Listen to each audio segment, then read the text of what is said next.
Hi!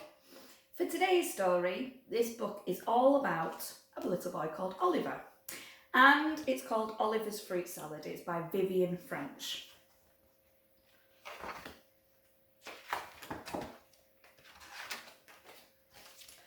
Oliver was eating his breakfast. He looked at his cereal and he put down his spoon. When I was staying with Grandpa, he said, I helped him pick scrunchy red apples every morning. How lovely, said Mum. When Mum made herself a cup of coffee, Oliver shook his head at his drink of blackcurrant juice. At Grandpa's house, I saw real blackcurrants. Gran let me top and tail them. She put them in a pie. Goodness me, said Mum. At lunchtime, Oliver's mum looked in the cupboard. Shall we have tinned pears? She asked. Oliver sniffed. Grandpa grows pears, he said. He doesn't eat pears out of tins. He grows pears on trees. Lucky Grandpa, said Mum. After lunch, Mum got their coats. Let's go shopping, she said. Grandpa doesn't go shopping, said Oliver. He grows everything in his garden. Hurry up, said Mum. Put your coat on. All right, sighed Oliver. In the supermarket, Mum went to look at the jams. Oliver told her about Grandpa's wonderful cherries and strawberries and plums. Oliver, said Mum, look over there. Why? Asked Oliver. Look, said Mum. Oliver looked. He saw apples and blackcurrants, pears. He saw cherries and strawberries and plums. Said Oliver. I still think Grandpa's fruit is better. What about bananas and grapes? Said Mum. Grandpa could grow them if he wanted to, Oliver said firmly. Mum pulled up a shopping trolley and filled it with fruit. I've never seen one of those in Grandpa's garden, Oliver said, pointing at a pineapple. We'll buy one then, Mum said, and she did. Oliver helped Mum carry all the bags home. They piled up the fruit on the kitchen table. Now, said Mum, you can eat an apple or a pear or a plum. It's not in a jar or a tin. It's all fresh. So help yourself. Oliver shook his head. No, thank you, he said. I just helped Grandpa. I didn't eat all of the fruit. I don't like fruit. Mum started. Oh, Oliver. The doorbell rang. Oliver rushed to open the door. It was Gran and Grandpa. Hello, said Oliver. Come and see what we've got. Gran and Grandpa looked at all the fruit. Fruit salad, said Grandpa. What's that? Asked Oliver. Oh, something very special, said Gran. We'll make it together. Gran, Oliver, Mum and Grandpa chopped up the fruit. When it was all in a big blue bowl, Oliver smiled. It looks very pretty, he said. Mum put out 3 bowls.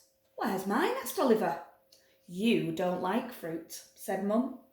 I like fruit salad, said Oliver, and he had 3 helpings. Oh, scrummy, he said. He licked his spoon thoroughly, but I bet if it was all out of Grandpa's garden, it would be even scrummier. And Mum laughed. Do you know, it really doesn't matter how you get your fruit. Obviously, fresh is best, but even if you have it in a tin or grow your own or go to the supermarket, any fruit is good for you. And I'm glad that Oliver liked his fruit salad. Have you seen that? There's another book. Not Oliver again.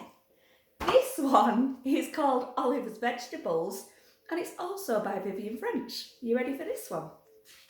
I hope Oliver likes vegetables better. Finish up, Oliver, said Mum, or we'll miss the bus. Can't we walk to Grandpa's house? Asked Oliver. No, said his mother. It's too far. Hurry up. The best thing about Grandpa's house was the wonderful garden. I grow all of my vegetables, Grandpa said proudly. I don't eat vegetables, Oliver told Grandpa. I only eat chips. If you want chips, said Grandpa, you must find the potatoes.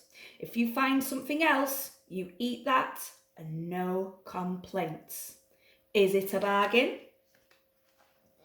Oliver ran round the garden, but he couldn't see any potatoes.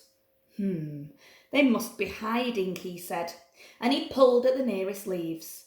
Carrots, said Grandpa, just the thing for Monday lunch. Oliver ate his first carrots for lunch. Oliver took a long time making up his mind on Tuesday. Gran and Grandpa came to watch him. Those crinkly leaves are pretty, he said at last. Are the potatoes there? Spinach, said Grandpa. They had spinach for supper. Oh, that was good, said Oliver. On Wednesday, Oliver got up early.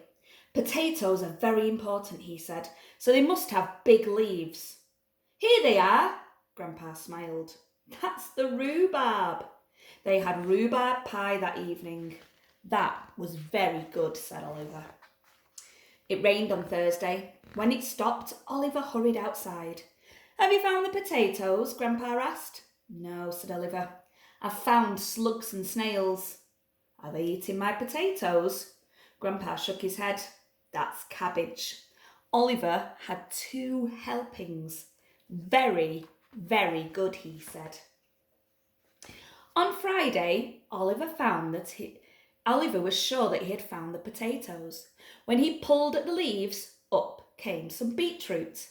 That night, Oliver ate all his beetroot salad. Very, very, very good, he said. On Saturday, Oliver played football. The ball landed in a tangle of sticks and leaves. Oliver was sure the potatoes weren't there, and Grandpa nodded. Peas, he said. Oliver had 3 helpings of pea soup that evening. Was it good? Asked Grandpa. No, said Oliver. It was delicious. Oliver rushed into the garden on Sunday. Here they are. How do you know? Asked Grandpa. Well, these are the only things left, said Oliver. Can we have chips now? Oliver asked. You scrub the potatoes, said Gran, and I'll peel them. Grandpa can cut them up.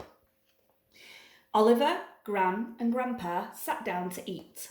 The door opened and in walked Oliver's mother. She saw the plate of chips.